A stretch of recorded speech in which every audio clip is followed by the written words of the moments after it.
Kottayam medical കോളേജിൽ കെട്ടിടം തകർന്ന തലയോലപ്പറമ്പ് സ്വദേശി ബിന്ദു മരിച്ച സംഭവത്തിൽ ആരോഗ്യമന്ത്രി രാജിവെക്കണമെന്ന ആവശ്യത്തിൽ ഉറച്ചു നിൽക്കുകയാണ് പ്രതിപക്ഷവും ബി.ജെ.പിയും. പലയിടത്തും പ്രതിഷേധം അക്രമാസക്തമായി.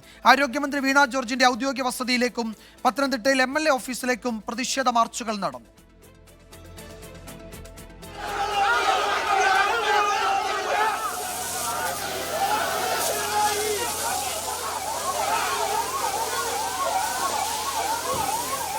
ആരോഗ്യമന്ത്രിയുടെ രാജി ആവശ്യപ്പെട്ട് സംസ്ഥാനത്തെ തെരുവുകൾ സമരകലുഷിതം. പ്രതിപക്ഷ യുവജന സംഘടനകളും മഹിളാ സംഘടനകളും നടത്തിയ പ്രതിഷേധ മാർച്ച് പലയിടത്തും സംഘർഷത്തിൽ കലാശിച്ചു. തിരുവനന്തപുരത്ത് മന്ത്രിയുടെ വസതിയിലേക്ക് നടത്തിയ ബി.ജെ.പി. മാർച്ചിന് നേരെ പലതവണ പോലീസ് ജലപീരങ്കി പ്രയോഗിച്ചു.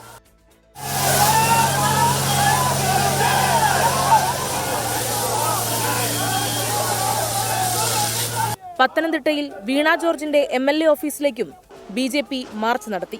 തൃശൂരിൽ ഡി.എം.ഒ. ഓഫീസിലേക്ക് മുസ്ലിം യൂത്ത് ലീഗ് നടത്തിയ മാർച്ചിലും സംഘർഷമുണ്ടായി. കൊല്ലം കണ്ണനല്ലൂരിൽ പ്രതീകാത്മക മൃതദേഹവുമായിരുന്നു കോൺഗ്രസ് പ്രതിഷേധം.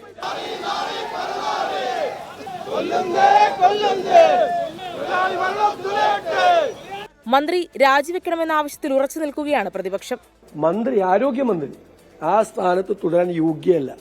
അവർ ഈ ആരോഗ്യ കേരളത്തെ ഞങ്ങൾ പറഞ്ഞതുപോലെ ആരോഗ്യ കേരളത്തെ അവർ വെന്റിലേറ്ററിലാക്കി. ഞാൻ എപ്പോഴും പറയും, ഒരു സർക്കാരില്ലായ്മ ഫീൽ ചെയ്യാൻ. സർക്കാരിന്റെ കുറ്റകരമായ അനാസ്ഥയുടെ ഇരയാണ് ബിന്ദുവെന്ന് ബി.ജെ.പി. സംസ്ഥാന അധ്യക്ഷൻ രാജീവ് ചന്ദ്രശേഖർ. ഇതൊരു സാധാരണ മരണമല്ല, ഒരു ക്രിമിനൽ നെഗ്ലിജൻസിന്റെ ഒരു കേസുമാണ്, കുറ്റകരമായ അനാസ്ഥയുടെ ഒരു കേസാണ്. ഇത് CPM സർക്കാർ, സംസ്ഥാന സർക്കാരിന്റെ പ്രതിഷ്ഠയെ രക്ഷിക്കാൻ ഈ സാൽവേജ് റെസ്ക്യൂ ഓപ്പറേഷന്റെ 3 മണിക്കൂർ ഡിലേ ചെയ്ത കാരണമാണ് ബിന്ദുവിന്റെ ഈ ദുഃഖകരമായ മരണം. മണ്ഡലം കമ്മിറ്റികളുടെ നേതൃത്വത്തിൽ പഞ്ചായത്ത് അടിസ്ഥാനത്തിൽ പ്രതിഷേധ പ്രകടനം നടത്താനാണ് കോൺഗ്രസ് ആഹ്വാനം. പ്രതിഷേധത്തിന്റെ പശ്ചാത്തലത്തിൽ ആരോഗ്യമന്ത്രി വീണ ജോർജിന്റെ സുരക്ഷ കൂട്ടി. ആരോഗ്യമന്ത്രിയുടെ ഔദ്യോഗിക വസതിയിലും മന്ത്രി പങ്കെടുക്കുന്ന പരിപാടികളിലും കൂടുതൽ പോലീസുകാരെ വിന്യസിച്ചു. വിവിധ ബ്യൂറോകൾക്കൊപ്പം ന്യൂസ് ഡെസ്ക് 24.